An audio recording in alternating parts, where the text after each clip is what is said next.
Oh yeah, baby, that's lovely.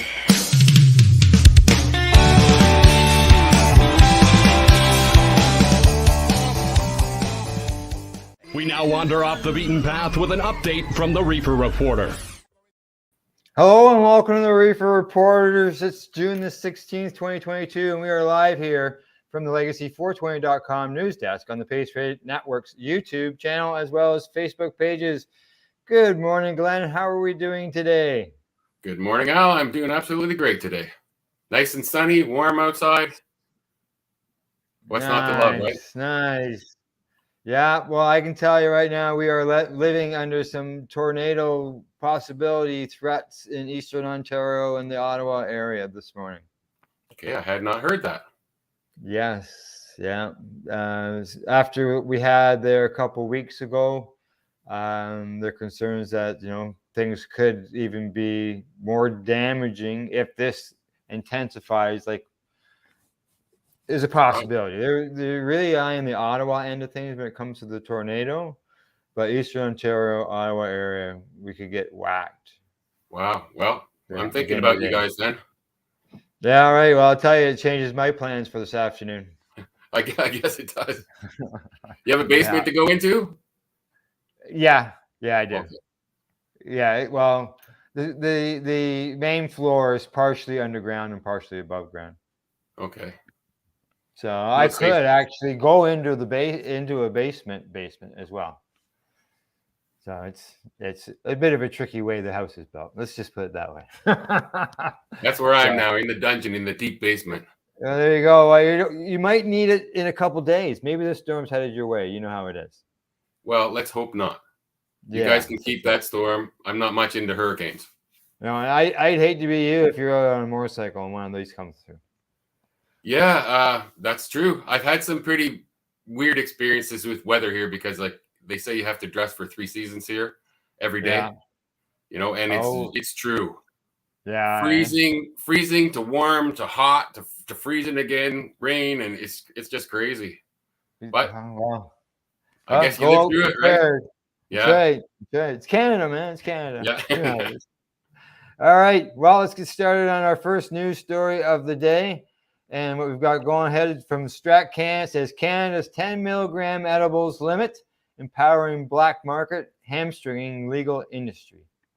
Yeah, nearly 3 years into cannabis edibles becoming legal in the Canadian market, producers and retailers say higher potency edibles continue to be the driver of the illicit market, hamstringing the legal industry as well as Health Canada's own public health concerns. Yeah. While legal producers are limited to no more than 10 milligrams per serving and per package for edible products, there are some workarounds, such as ingestible oils.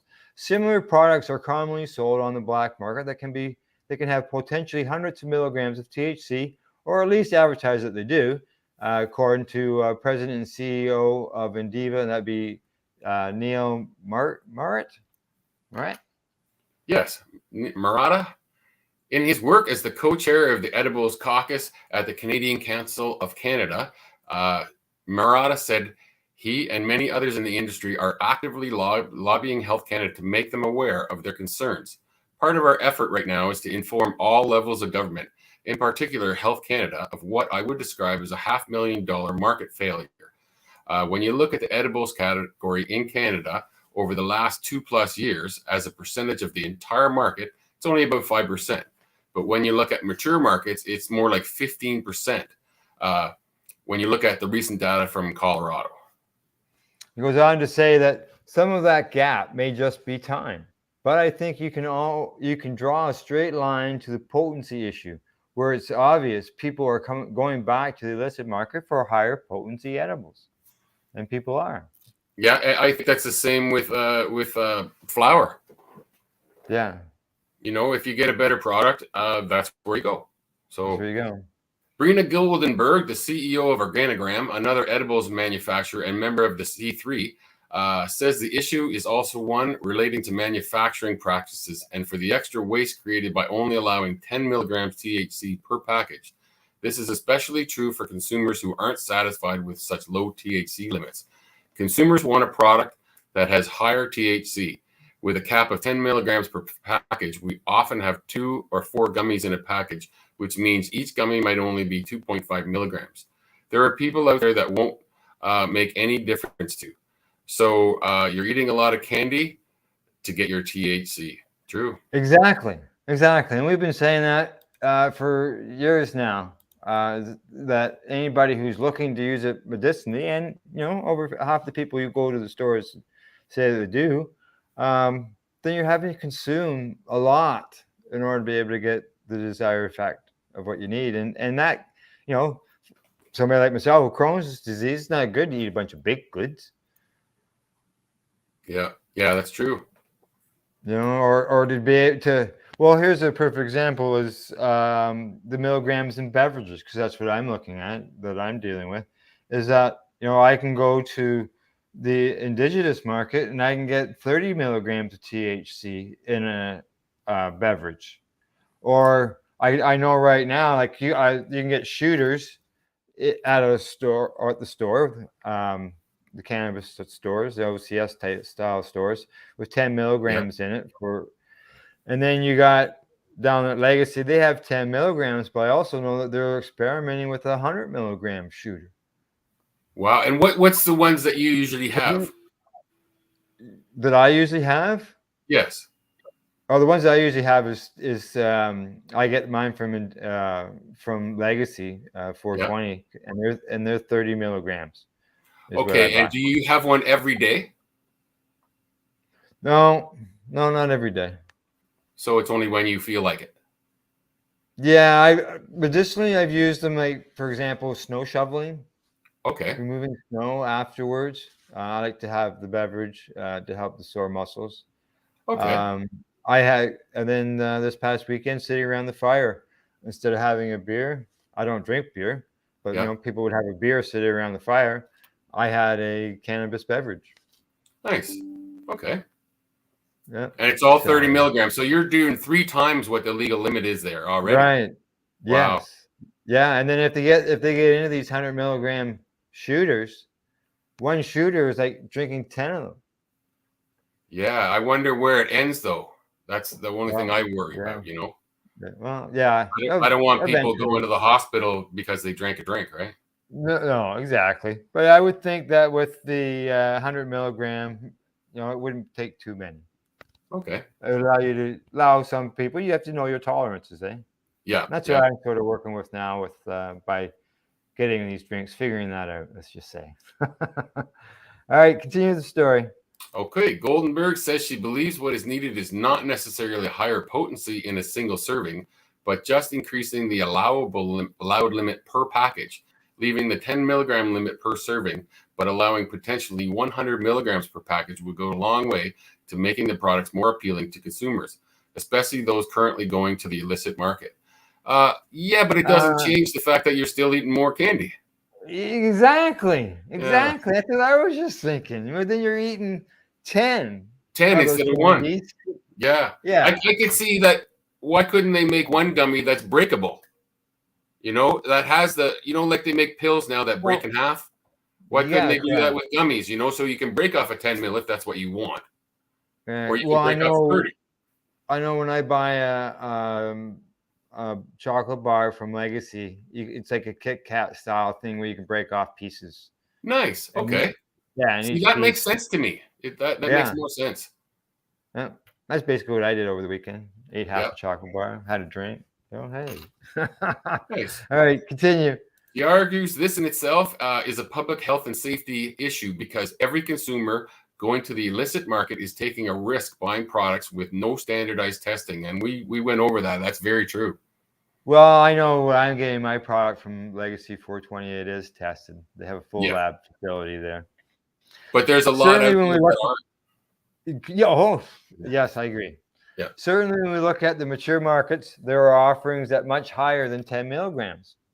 And so we really want to get to 100 milligrams in a package. We want to be competitive with the illicit market, but with all the benefits of the legal market, meaning it has all the safety and precautionary rules that currently don't exist in the illicit one. Christina Clark, and CEO of the Sahis Development Corporation, which operates a provincially licensed cannabis retail store on Vancouver Island, says she knows that edibles remain one of the main drivers of demand in the illicit market. Although legal products in nearly every other cannabis product category are competitive with the illicit market in terms of price, quality, and variety, edibles lag behind. If people were going to go to the black market because the product they want is not the in the regular market, then if it's a product that's safe, we should be able to sell that in the legal market, not leave it as a product only in the black market. The reality is, anybody who's edibles user knows those doses are really quite low for somebody, especially if you're a regular user of edibles. Your tolerance is such that some of these edibles barely do anything. I'm waiting for the market to catch up with what the consumer wants. Yep. Yes.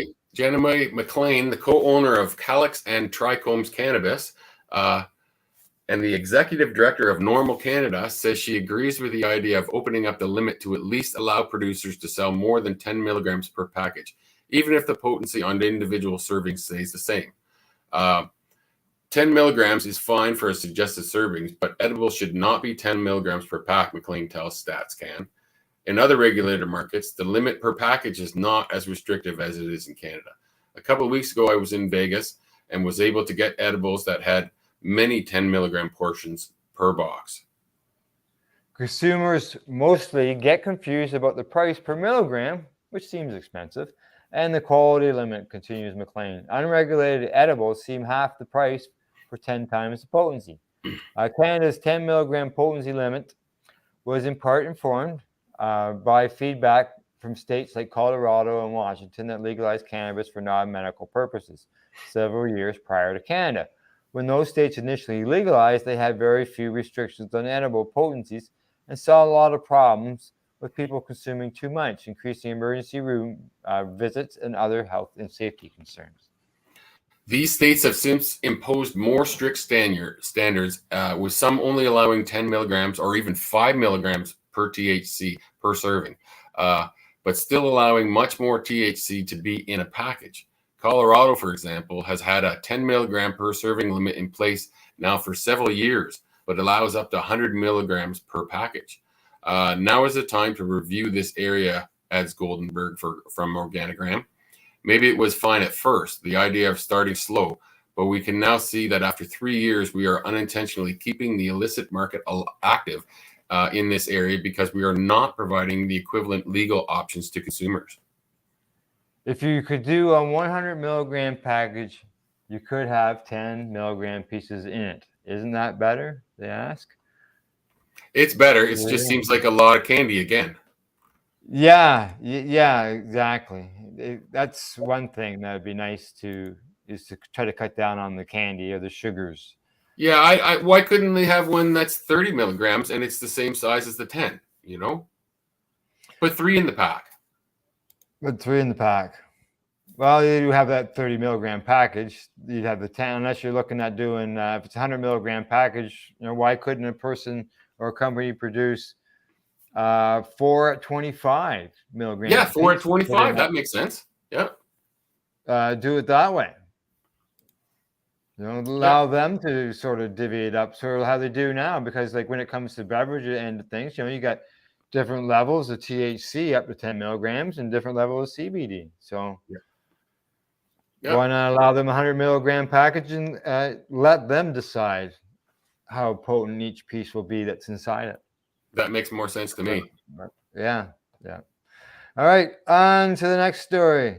This one comes from MJ Biz Daily. Canadian cannabis producer Hexo loses $146 million in the quarter and sees executive exodus. Hexo Corp reported a net loss of 146 million Canadian dollars for its February-April quarter, bringing the Canadian cannabis producers' loss for the first 9 months of its 2022 financial year to 953.8 million. Quebec-based company sales fell 14% sequentially to CA 45.6 million in the third quarter. Wow. Just think, Just think how close that is to $1 billion. Yeah. 47 million away from $1 billion just in losses this year. Oh, And wow. this is a Canadian company. We have a smaller market than, say, the US. Yeah.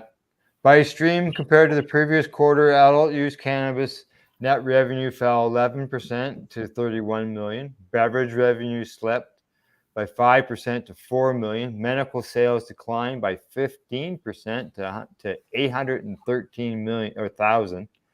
Wholesale sales fell 13% to 3.3 million, and international revenue declined 22% to just Wow. 6.4 million. Hexo withdrew its financial guidance, citing deteriorating market and economic conditions, recent changes to senior management, and a pending transaction with Tilray Brands. The company now believes that it will not achieve the synergies and incremental cash flow increases to the level estimated in its previous guidance, and it expects such figures and measures to be lower than previously guided. Hexo noted in a news release.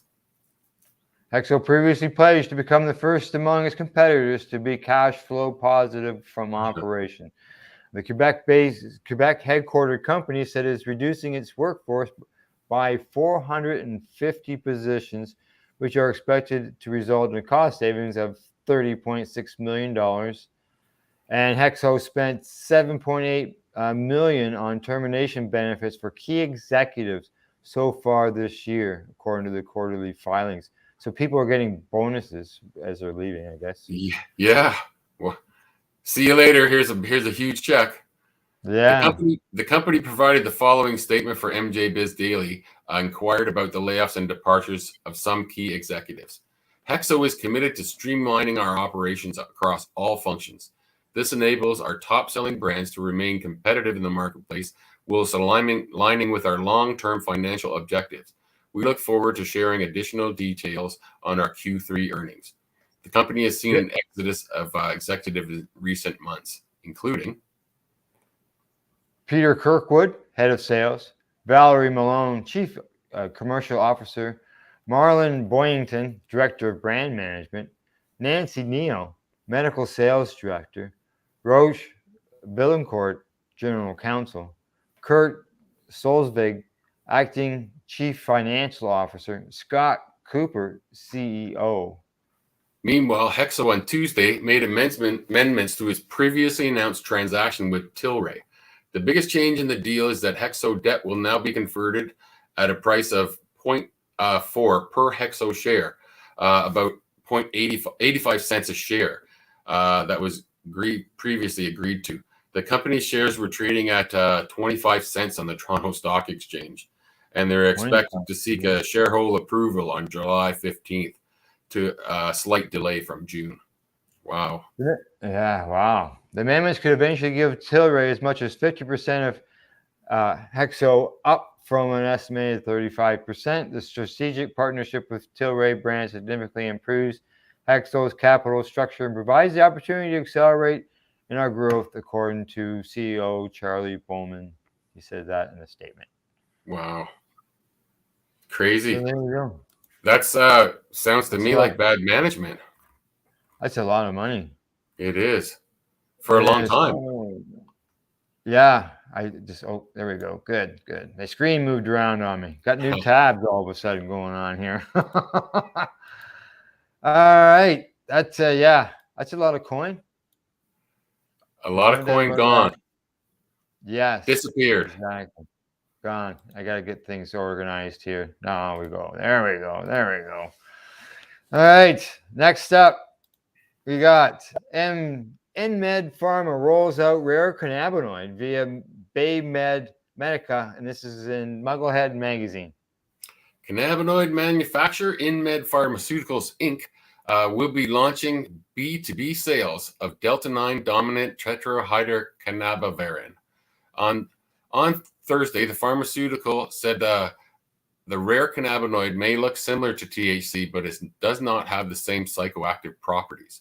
However, THCV is found in trace amounts within the cannabis plant and has been shown to induce more useful effects in the human body. The new product will be reaching consumers in the health and wellness sector by BayMedica, a wholly owned subsidiary of InMed. According to InMed, Delta-9 THCV is capable of rendering some astounding psychological effects, including weight management, due to its appetite-suppressing powers and its ability to help users maintain healthy blood sugar levels. The company previously announced it would be providing Delta-9 THCV via BayMedica to a renowned scientifically study undertaken by Radical Science. Radical Science is a study conducted for the purpose of contributing valuable third-party verification to the potential uses of D9 THCV. The scientific analysis is primarily concerned with appetite, attention, focus, and weight loss body mass index. We are very excited to launch our highly anticipated THCV and further enhance BayMedic's growing product portfolio. According to Shane Johnson, they have expressed that it takes pride in producing its cannabinoids that originally tested it in designated labs and adhere to food-grade good manufacturing practices. InMed Pharmaceuticals is a company committed to offering new curative alternatives to those who may be able to reap the benefits of cannabinoid-based medicine. The company is a clinical stage organization that is actively developing a series of cannabinoid drug candidates with intention of honing the therapeutic benefits of cannabinol for treating diseases that lack sufficient treatment options. According to the business consulting firm Grandview Research, the retail market for rare cannabinoids like THCV is anticipated to ascend to $26 billion by 2028. Wow. Wow, that's a lot there. So there you go. Rare cannabinoid being produced in a lab. And, has, I know at one time they tried to use, thinking that if they could shut off some receptors, the cannabinoid receptors in our bodies, that it could help people lose weight. Well, they ended up taking it off the market because of the suicides and all the negative effects that came with it.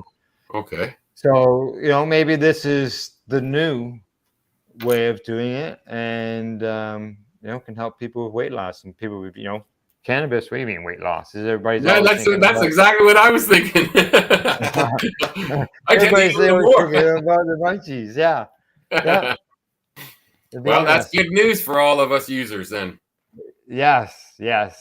All right. On to a couple stories here. Next up, this one from also Mugglehead, and this is psilocybin and craft cannabis farmers together in BC. I thought, hey, this is cool. It's great they're getting together. A very special one-day roundtable meeting will be held in mid-June for psilocybin producers and craft cannabis farmers on Vancouver Island.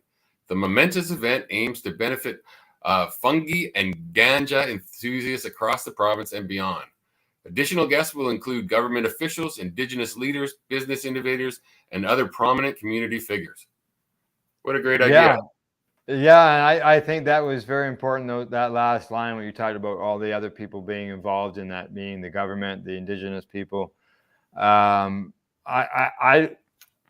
not allow craft growers also to be growing mushrooms?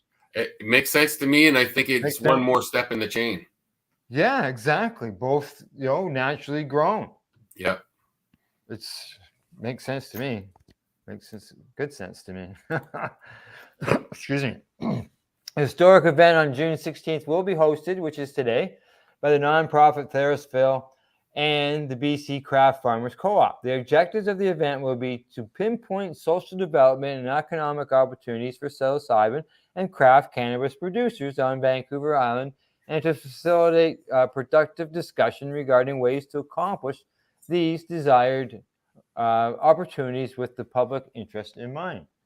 And according to Therisville, the BC Craft Co-op, important topics of discussion will include regulatory innovation, partnership with Indigenous governments, domestic and international tourism, safe and green cultivation practices, collaboration with provincial and federal governments, and expanded medical access and treatment options for those suffering from addiction and chronic diseases. Mugga had reached out to the event organizers to ask about ideal economic outcomes derived from the event, and they explained that there is an increased awareness of how well-positioned Vancouver Island is to be a world leader in both craft cannabis and psilocybin mushroom production. More specifically, this relates to destination tourism, direct and indirect job creation, and potential breakthroughs regarding medical use and treatment. When Mugglehead asked Theraspill about the new government plan to decriminalize small amounts of narcotics, the nonprofit explained that while psilocybin wasn't included in the plan, they are already working with local community organizations to develop pilot psilocybin treatment projects. Nice. Additional mission goals for the upcoming event include providing cannabis lovers worldwide access to high-grade BC products and paving the way for small to medium-sized growers to contend with large-scale producers in the global marketplace. I think this is a great development, and I love it you said, that everybody's involved, not just the growers themselves. Correct. Theraspill is a nonprofit organization that was founded in 2019 with the goal of aiding struggling Canadians with psilocybin-assisted psychotherapy and legal access to medical psilocybin. The organization consists of community members, healthcare professionals, patients, and other advocates. So there gives you an idea of who the organization is. It's great. Good idea. Yeah. They should have them right across the country. Yeah, and that's what this is basically talking about BC. But it's a start. It's a footprint for other provinces to look at to do. It's great, and I love the fact that they're also mentioning tourism in that. Yes. We can actually bring some dollars into the country from around the world and help some people at the same time. Yeah, exactly. All right, on to our last story before we go to break. And this one is sort of similar maybe to the other one, but a little bit different. And this one says, not for the faint of heart. Cannabis insiders talk hard truths about competitive industry. And this is according to CTV News. Anyone thinking of entering the cannabis industry needs to learn that it's not for the faint of heart. Those are words from people taking part in the Cannabis Wiki Conference and Expo at Western Fair District in London, Ontario. Just naturally, the market will figure out who's going to stay and who's going to go, said Kenesha Parent, a bud tender at the Sessions Cannabis Sarnia.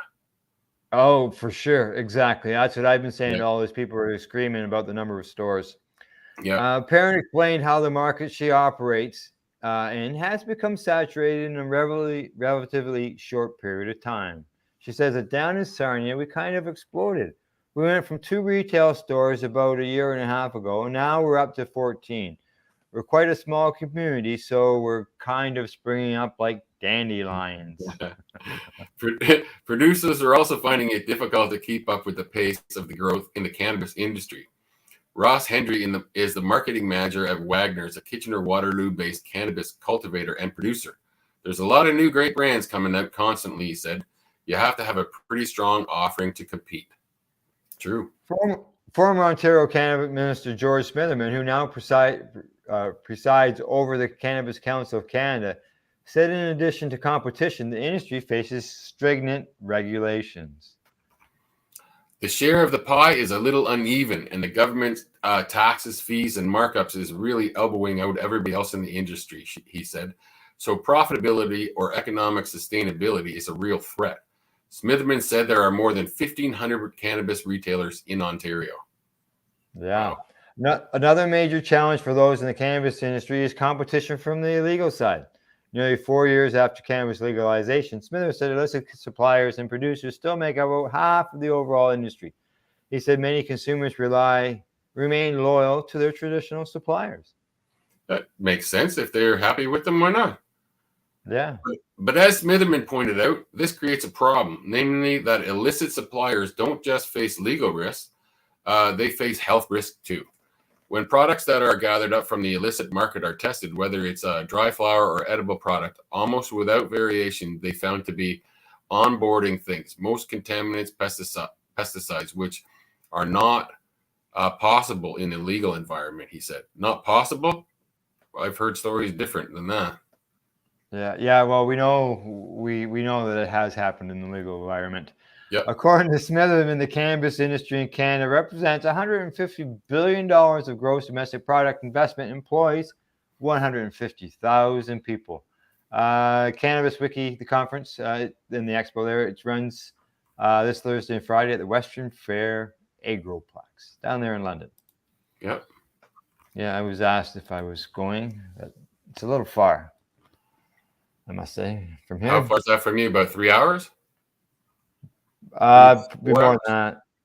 Yeah, probably about 4 hours. Okay. Yeah. So, all righty. Well, other than that, it's break time. And time to medicate. Glenn, I'll be right back after we do that. You're watching or listening to the Reefer Reporters. We are live here on the Pace Radio Network. You're listening to the Pace Radio Network here at paceradio.net.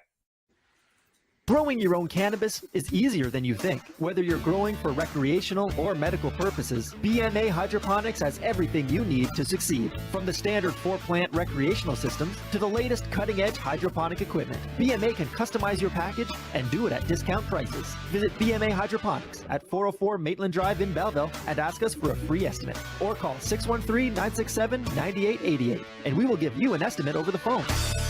The only way to go.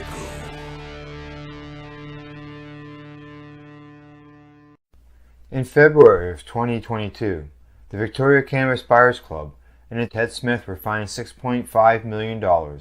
This for helping 8,500 patients with access to medical cannabis. In our interview with Ted, he spoke to us about how people can donate to help in an upcoming court challenge. And here is part of that interview. From what I've seen lately, I believe that you've got something that you're trying to do as far as fundraising to deal with this next court challenge. For now, people can write checks directly to Jack Lloyd Law Corporation or send e-transfers to save the VCBC at gmail.com. I guess those are the two easiest ways for people to help right now. What do you find at paceradio.net? People advocating cannabis education. A doctor's job is to relieve your pains. And when it comes to growing cannabis, the biggest pain is trimming. Let Dr. Buck Cannabis Trimming Solutions take the pain away. Whether you're a home grower or a commercial operation, we have the cure. From 4 plants to 400 plants, garden size doesn't matter. Dr. Buck Cannabis Trimming Solutions comes to you with years of experience and professional discreet service. It's simple. We trim your weed and we do a damn good job. Visit drbuckcts.com to book your trimming.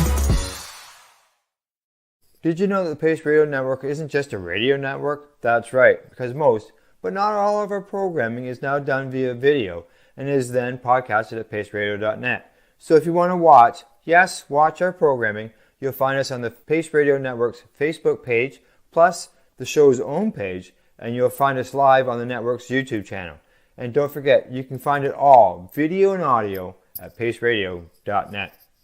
At Legacy 420, we believe in being different. Experience the difference of quality control. Our labs provide tested formulations for all of our products. Experience the difference in trust. Our customers can trust that we are following up-to-date COVID precautions for their safety. Experience the difference in accessibility. We're open 7 days a week. Please visit our website, legacy420.com, or contact us for curbside pickup as well as nationwide mail order shipping. Legacy 420 values overall wellness. Come and experience the difference of Legacy 420. You're listening to the Pace Radio Network here at paceradio.net.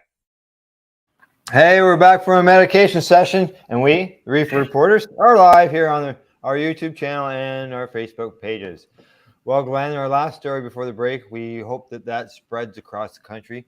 And I would say we probably would both agree that we believe this next story should do the same thing. That is because the headline says, Cannabis consumption space returns to the Edmonton Folk Festival, according to StratCan. Attendees at this year's Edmonton Folk Festival will have a space to enjoy cannabis while taking in the sights and sounds of the festival. Following a 2-year hiatus due to COVID, the festival is back in 2022, running from August 4th to 7th, and is featuring 2 cannabis consumption lounges, both hosted by local cannabis retailer Northern Lights Supply. I think it's a great idea. Not one, but 2. Yeah. 2 places. Each of the 2 consumption sites will also feature Edmonton licensed producers Palm Gardens Cannabis, Token Naturals, Stigma Grow, and BC-based Dicard Pharmaceuticals. Derek Shields, the owner of Northern Lights, says he's very excited to be managing the space this year. Although this isn't the first time the Folks Festival has featured a cannabis consumption lounge, as Aurora ran one there back in 2018 and 2019. He says he's excited to see it being a very local run event with more locally run, smaller Edmonton cannabis companies. Anything we can do to support each other, that's what it is about, says Shields. Whether it's a local cultivator or producer or store, we just want to do our best to support our community and also support all the local players who are passionate about this plant. Shields says he and his partners had also looked at on-site sales or delivery, but the local municipality didn't allow for this time around. But the site will allow for cannabis, smoking, vaping, as well as edibles and beverages. Now, I wonder, do they have a beer tent there? More than likely, they have a beer tent during the Folk Festival. I would think so. Did they ask the people that are attending the festival to bring all their own beer? Or did it get delivered to the site? That's what bugs me.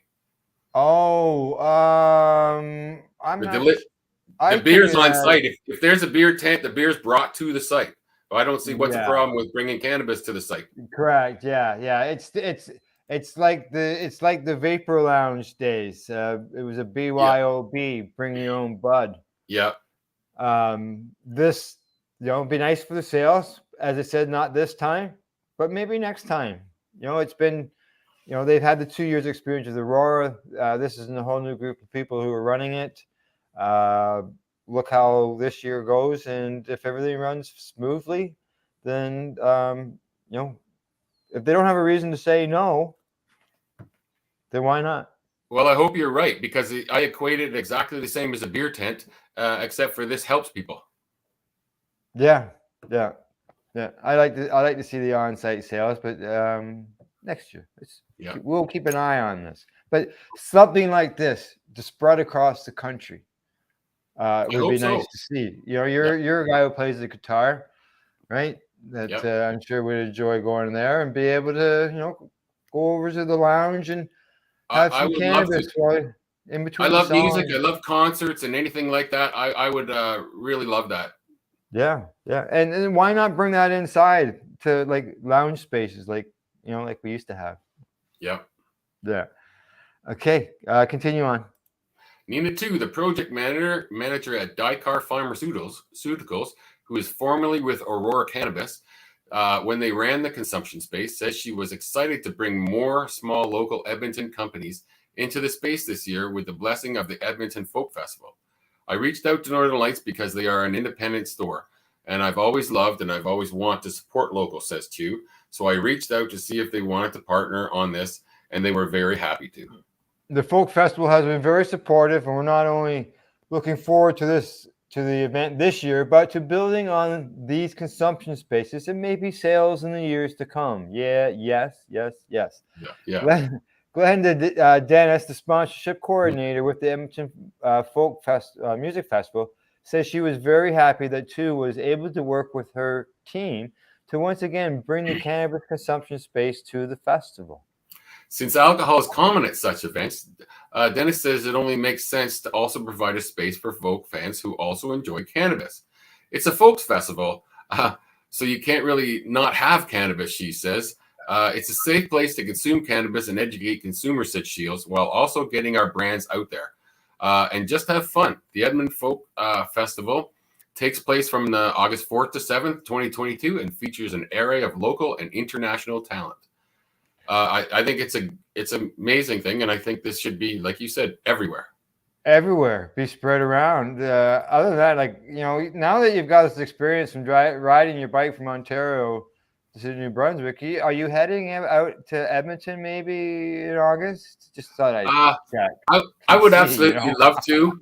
I don't know. My bike's kind of a short range. It's not a long range typical touring bike. So I have to stop for fuel every 2 hours, 2.5 hours. It'd take you a while for sure. Yeah, that would add to the time. No doubt about that. Lots of fun, though. I'm willing to do it. I need a sponsor for gas money, though. Yeah, I imagine. Hey, holy smokes. All right, here we go on to the next story. Headline says from the Fresh Toast, this state is first in nation to ban synthetic weed products. Delta 8 is out starting in July. Oregon is set to become the first state in the union to ban synthetic cannabinoids beginning in July. State regulators with Oregon Liquor and Cannabis Commission say they're restricting sales of the products over concerns about the chemicals used in their production. Well, that's good. Cannabinoids, it's synthetic cannabinoids, they ask. Yeah. They're compounds we know in cannabis. A chemical process can be used to isolate them or create them synthetically in abundant quantities, which are used in consumer products. In that the synthetic cannabinoids don't contain THC, they've gone mostly unregulated, which means products like CBN can be sold on the open market, including the supermarkets, gas stations, and other retailers. The best known synthetic cannabinoid is Delta 8 THC. The Centers for Disease Control warned consumers last year that there has been more than 100 Delta 8 exposures that required hospitalization in just 6 months across the country in 2021. Delta 8, like CBD and CBN, occurs naturally within a plant. However, since it exists in very small amounts, a chemical process is used to extract it from CBD. The supply of CBD was outstripping the demand for CBD, said Steve Crowley, the hemp and processing compliance specialist with OLCC. And so the people who had CBD on hand were looking for other ways that they could market it. People started working on different products that they could convert the CBD into. This is where you get the Delta 8 THC products. The ban goes into effect this July, but starting in July 2023, only the sale of synthetic cannabinoids will be allowed in OLCC-sanctioned cannabis shops after the products undergo rigorous and expensive testing and receive approval from the FDA. FDA, oh, good luck there. Yeah, it's going to take a while for that. Yeah, exactly. All right, so they won't like any of those new ones that we've been talking about, HCC and THCO. Yeah, and I still can't figure out what they're for. So it takes me a while to get through this. It's new stuff, right? And it's things that we don't deal with on a daily basis. These new products, and as I say, that it's always evolving. Things are always changing. So all right, on to the next story. As you know, we've been talking about Thailand in quite a few of our reports recently. And it's no different today because Bangkok cannabis pop-up truck proves popular with tourists, according to Reuters. Bangkok, Amnesia, Jack Hayes, and Night Nurse are among the cannabis strains on sale at a pop-up truck in Bangkok. As retailers catching on demand for the newly decriminalized substance from foreigners and locals alike. Thailand last week became the first Asian country to legalize the growing of cannabis and its consumption in food and drinks by delisting it as a narcotic. The government has said it hopes the move will help the agricultural and medical research sectors of the economy. Sellers of cannabis said the COVID-19 pandemic battered tourism industry should also get a boost. Smoking pot in public can violate health laws, however, and Parliament is still debating a draft cannabis regulation bill, meaning there's confusion about how it can be legally used. Kira Kuttner, a 32-year-old customer from Canada, was among tourists who queued at a green pop-up truck in Forest Haven, Kaioshan Road, where staff weighed and packaged buds and crushed leaves. Wow, a lot of pop-ups going on in here, eh? Yeah. I think it might bring people from other countries where it's not legal. It could be another tourism pull for the people. Yeah, well, we know that the government doesn't want that. The truck located in the area of Bangkok, popular with backpackers, is selling buds at $20 per gram. The staff said the cannabis can affect users in different ways, like helping with sleep or easing anxiety. Another foreign customer, Kentaro Kijima, described his purchase as a dream come true while dancing with a friend in front of the truck. The Southeast Asian country, which has traditionally used cannabis to relieve pain and fatigue, legalized medical cannabis in 2018. Yeah, there you go. Yeah, I know that we've had a story in the past where they said, no, this isn't going to be a spot where you can just come smoke pot.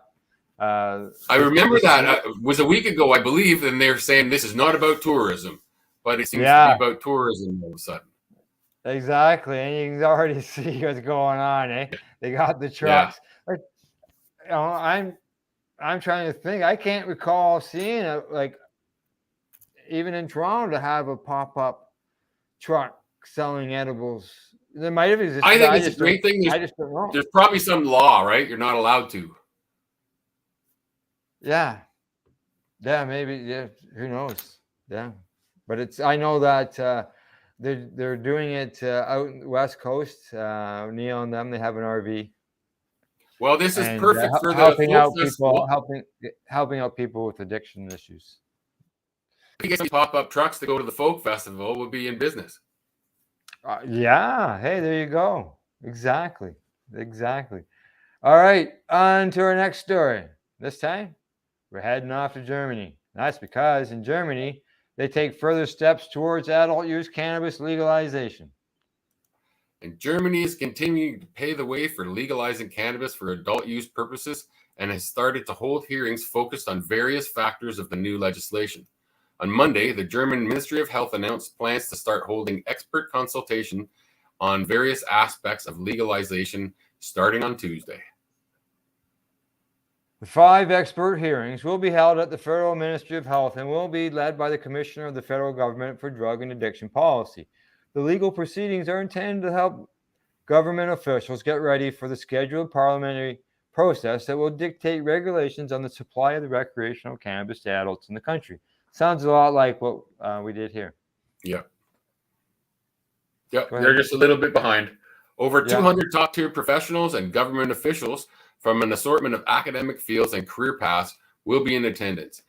Experts in law, addiction medicine, and business will be negotiating terms to address the foremost pressing issues. And the 5 designated expert hearings will cover the following topics: health and consumer protection, youth protection and prevention, supply chains plus ecological and economic issues, criminal liability and inspection measures and licensing, international export hearing, conference on international experience. And current laws in Germany allow for possession of small amounts of cannabis and trading of designated medical THC products only. According to a report from Funk Media Group that Mugglehead covered last November, members of the Social Democrats, Greens, and the Free Democratic Party had all previously agreed on the idea of legalization in 2021. Yeah, I remember that. I think we covered that. The German government said in a press release on Monday that the approaching discussion throughout hearings between invited guests will help lay a solid foundation for the upcoming paper on key issues. The final hearing on the subject of international experience is scheduled to be held on June the 30th at the Allianz Forum in Berlin. Many questions still linger about the new cannabis legislation in Germany, including legal limits for operating an automobile, laws regarding personal cultivation, the permissible age to be able to purchase cannabis, and whether or not cannabis convictions will be revoked. The commissioner's web page has indicated that those lingering questions are currently unanswerable, but will be clarified in the future. Yeah, I'm interested to see what they get. The German federal government commissioner for addictions and drugs, Burkhard Bleitert, said in a statement that the time had come to commence the preparatory phase of legislation. He also expressed that being able to make that announcement was very special to him personally, and that he was quite thrilled about it. And usually you would think he's on the government and things, but still, you usually think people who are dealing with addictions can be against the cannabis end of it. Yeah, I wonder if he's an actual doctor that has experience with this. Maybe. Like many others, I've been working for years to ensure that we in Germany finally stop criminalizing cannabis users and start a modern and health-oriented cannabis policy. Blindhart added that the hearings were intended to deliberate which measures can be utilized to ensure due diligence for protecting young people and consumers overall health post-legalization. There you go. Yeah. Do it for health reasons. Yep. Makes sense. Yeah. Makes sense to me. All right. On to our last story of the day. Really, I didn't think we would get done on, within the hour. Yeah, we've been flying through these stories. Yeah. Exactly. All right, here we go. This one comes to us from MJ Biz Daily.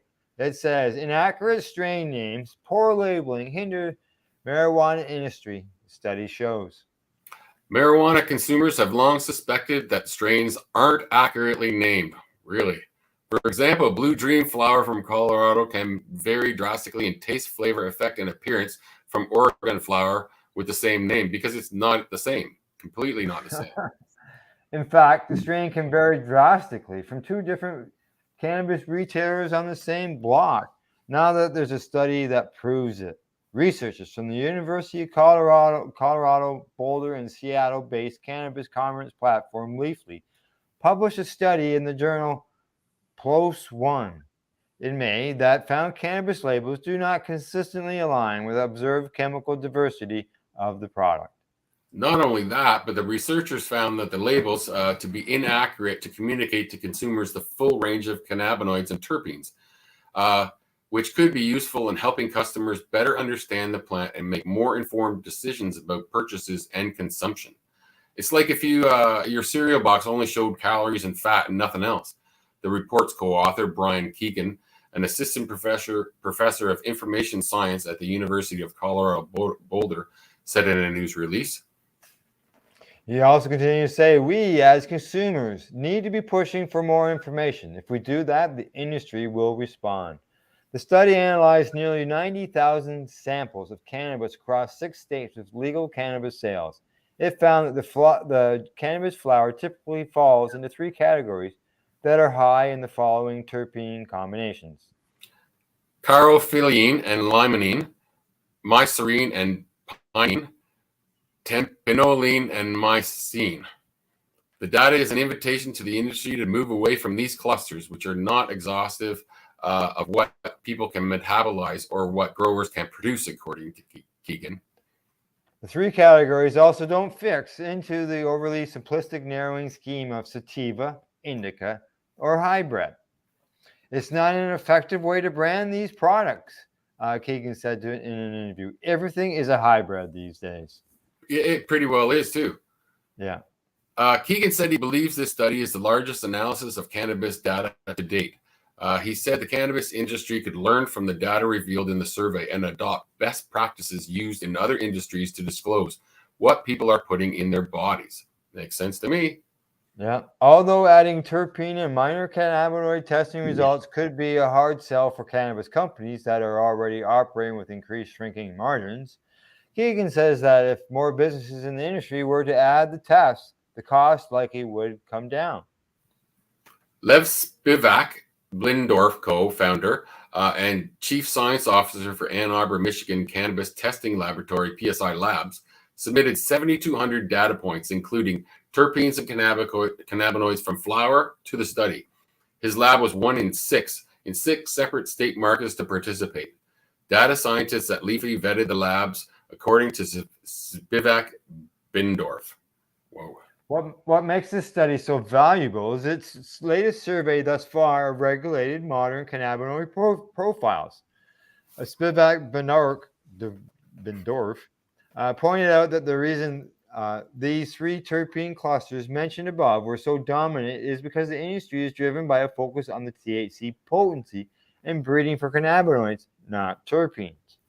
Strains such as ChemDog, which has a high THC content, are so popular in current flower genetics that its diesel-like terpene combination shows up frequently in lab tests. By moving away from focus on potency among consumers, could help to add diversity to the terpenes that show up in the lab tests, Vivek Bindorf said.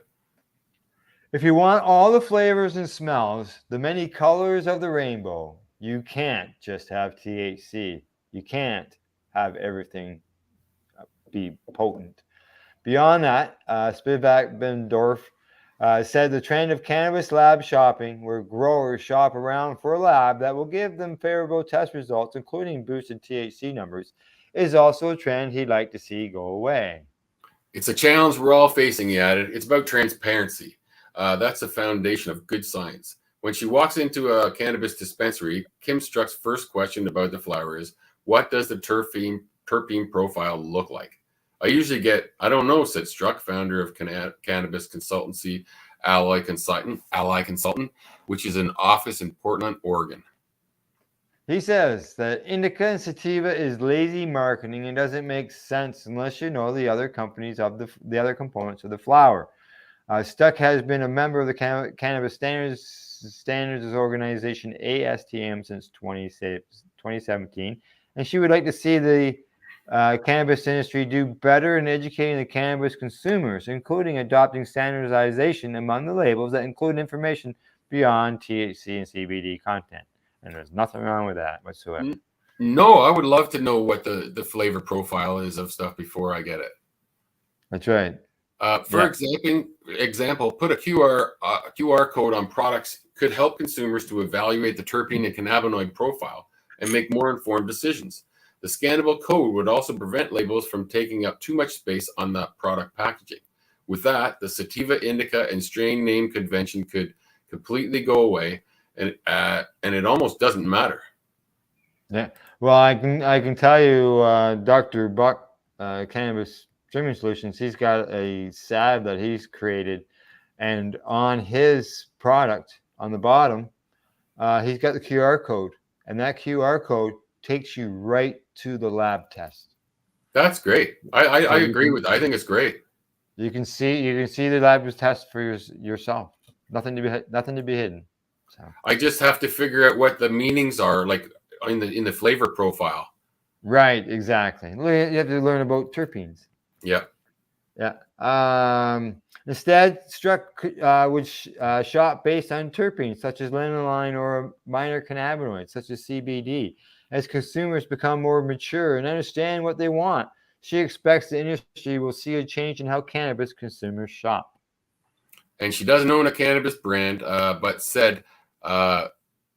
she said that's what should build trust among the consumer base. There would be an upfront cost, but it would be worth it for your brand. Yeah, there you go. Yeah, no, it's getting more information on that label could be good for the consumer, but I can see where they're saying it could be a pain in the butt for the producers. But like you said, I think the cost would come down with the volume of the test, right? Yes, and if it's already at the lab being tested. Yeah, and I'm thinking, well, depending on where you're buying it from, it's at the lab getting tested. Yeah. Others are just coming from someone's house and going to the store. Yeah. Well, and some people, depends on where they are in the stage of it. For example, your cannabis just might come in a clear plastic bag, Yeah. But for those ones that are selling online with packaging and all that, the more information they get on this for the consumer, the better they are. Who knows? Like the terpene numbers would make a difference. I think it'd be great, especially if it's like they said, a scannable code, and you could go right to it and see, even if they would give us, what the terpene flavor means, what it means to the flavor of the product, things like that. Yeah. Right?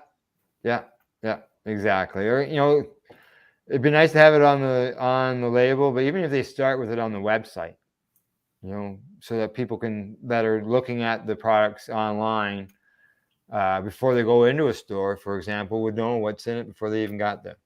Yep. That's good for me. I like that. I know what I like in flavor. So, I'm kind of a diesel kind of guy like that. Right. So you'd be looking for that terpene that creates that. Yep. Yeah, exactly. All right. Well, any bike plans this week or just renovations? Well, I have bike plans today because it's the last sunny day for a couple of days, and then it's back to renovations. Back to renovations. They never end, man. They never Someone's end. got to do it. I can't afford to hire anybody these days, so why not, right? I know how you feel, man. I know how you feel. Exactly. All right. That's our Reefer report from the Legacy420.com news desk for June the 16th, 2022. And as we close the show, we'd like to say thank you to our sponsors, Legacy420.com, BMA Hydroponics.com, DrBuckCTS.com, and the Camelford Lifestyle Shop. Plus, a big thank you to our watchers and listeners. And don't forget to educate, medicate, and do not incarcerate.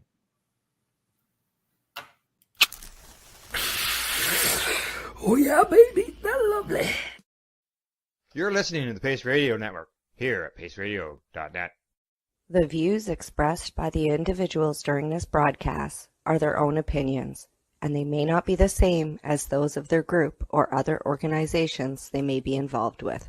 BMA Hydroponics has everything you need to succeed. Visit our hydroponics superstore at 404 Maitland Drive in Belleville, and we'll show you how to grow your own quality cannabis for pennies per gram. We're open Mondays, Tuesdays, Wednesdays, and Saturdays from 10 a.m. to 5 p.m. and Thursdays and Fridays from 10 a.m. to 7 p.m. Call 613-967-9888. BMA Hydroponics. It's worth the drive.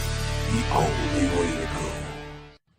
At Legacy 420, we believe in being different. Experience the difference of quality control. Our labs provide tested formulations for all of our products. Experience the difference in trust. Our customers can trust that we are following up-to-date COVID precautions for their safety. Experience the difference in accessibility. We're open 7 days a week. Please visit our website, legacy420.com, or contact us for curbside pickup as well as nationwide mail order shipping. Legacy 420 values overall wellness. Come and experience the difference of Legacy 420.